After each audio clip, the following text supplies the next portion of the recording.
ایک بہت بڑے بزرگ ہو گزرے ہیں علامہ شوکانی رحمۃ اللہ علیہ. انہوں نے رخصت بین المذاہب کے عنوان سے اپنی کتاب میں باب باندھا ہے. وہ بڑا مفید باب ہے.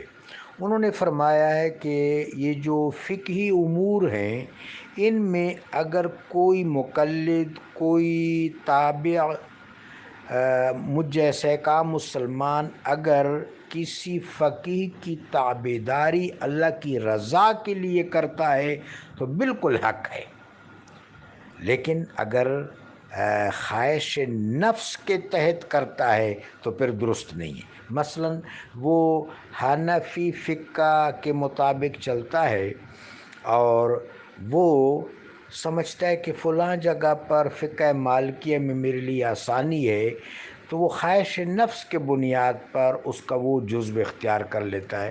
تو اہل علم نے اس کو ریکمنڈ نہیں کیا ہے. ہاں دلیل کی بنیاد پر اللہ کے رضا کے لیے کسی بھی عالم دین کی، جو مستند عالم دین ہو، امام ابو حنیفہ، امام مالک، امام شافعی، امام احمد ابن حنبل، تو بڑے بڑے اولیاء ہیں، بڑے بڑے اساتین علم ہیں. یہ سب کے سب بزرگ اہل بیت اطہار علیہم السلام کے حوزہ علمیہ سے مستفیض و مستفاد تھے. یہ تو بہت بڑے علماء ہیں، یہ تو علم کے آسمان اور سمندر ہیں.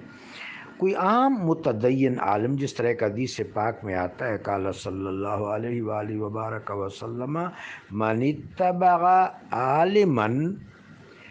اتبع عالما فقد لقى اللہ سالما.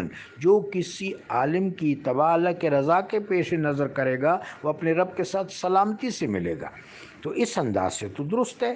باقی ادھر ادھر خواہش نفس کے بنیاد پر کنورٹ ہونا، اس کی ریکومنڈیشن اور اس کی حوصلہ افزائی اہل علم نے نہیں کی ہے.